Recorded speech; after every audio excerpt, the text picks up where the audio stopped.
নমস্কার বন্ধুরা, বাঙালি রান্নাঘরে আপনাদেরকে ওয়েলকাম। আজকে রেসিপি মাছের মাথা দিয়ে বাঁধাকপির ঘন্ট। চলুন এই সহজ রেসিপিটা আপনাদেরকে দেখিয়ে দেওয়া যাক।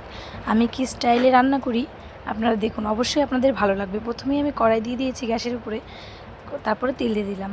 তেলটা গরম হলে আমি আগে থাকতে লবণ হলুদ মাখানো মাছের মাথাগুলো দিয়ে দিব। দেখুন উল্টে পাল্টে সুন্দর করে ভেজে নেব। যত মাছ দিবেন তত টেস্টি হবে।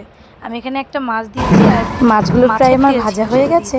এবার আমি মাছ ভাজা হয়ে গেছে আর কিছুটা তেল ছিল মাছের, সেটাও আমি ভেজে নিয়েছি। আর মাছ ভাজার তেলেই আমি সুন্দর করে আলুগুলো ভেজে করে ডুমডুম করে বেশ আলু কড়া করে ভেজে নেব। এই আলুগুলো ভেজে নেব। আপনারা চাইলে আলু নাও দিতে পারেন, কিন্তু আলুটা দিলে টেস্টি। আমার ভাজা হয়ে গেছে আলু, এবার আমি একে একে উঠিয়ে নেব। দেখুন হয়ে গেছে, এবার উঠিয়ে নেব। সবগুলো উঠিয়ে নেব। তারপরে আমি ওই তেলেই আমি দিয়ে ফোড়নের জন্য কালি জিরে নিয়ে নিব। আপনারা চাইলে গোটা গরম মশলাও দিতে পারেন কালি জিরের সাথে। আপনারা চাইলে গোটা গরম মশলাও দিতে দিয়ে ভালো করে একটু ভেজে নিব।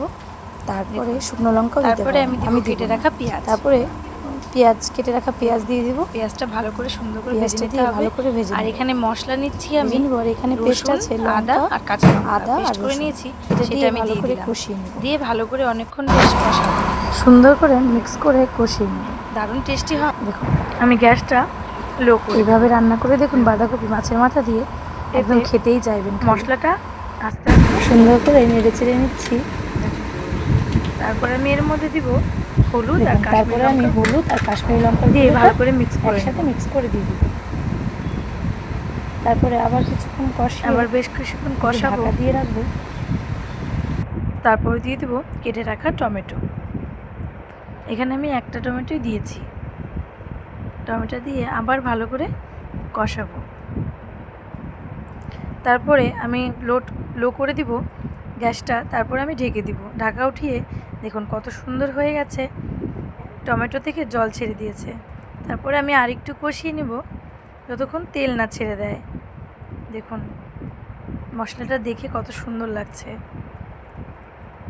তেল ছেড়ে দিয়েছে। এবার আমি ভেজে রাখা আলুগুলো দিয়ে দিব। আলু দিয়ে আবার কিছুক্ষণ কষিয়ে নেব। এইভাবে রান্না করে খাবেন, আশা করি সকলকেই ভালো লাগবে খেতে।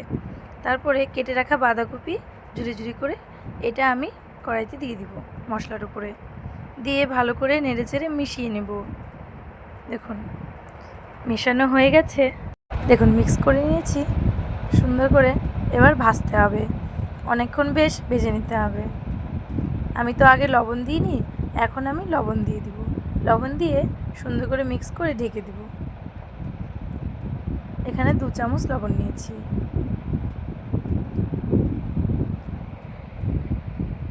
তারপরে ভেজে রাখা মাছটা আমি ভেঙে দিয়ে দিলাম। মাছটা দিয়ে আবার মিশিয়ে নেব। দেখুন মিশিয়ে নিয়েছি। এবার আমি ঢাকা দিয়ে দিব। ঢাকা দিয়ে উঠিয়েছি, দেখুন একটু জল ছেড়ে দিয়েছে। এই জলটাই সেদ্ধ হবে, বারবার নেড়ে নেড়ে ঢেকে দিতে হবে।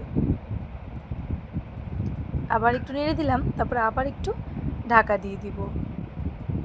দেখুন আবার জল ছেড়ে দিয়েছে, এই জলটাই সেদ্ধ হয়ে যাবে, আলাদা করে আর সেদ্ধ করতে হবে না।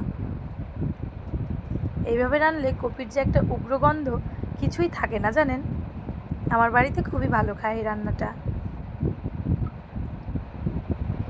দেখুন জল ছেড়ে দিয়েছে, আমি সুন্দর করে আবার কষিয়ে নেব। সুন্দর একটা সেন্ট আসছে জানেন। দেখুন আমার কষানো প্রায় হয়ে গেছে, প্রায় হয়েও গেছে জানেন। এবার আমি আরেকটু নেড়ে চেড়ে রাখবো ওনার উপর। তারপরে দিব ভাজা জিরের গুঁড়ো। আমি আগে থাকতেই ভেজে রেখেছি, সেই জিরের গুঁড়ো 1 চামচ দিয়ে দিব।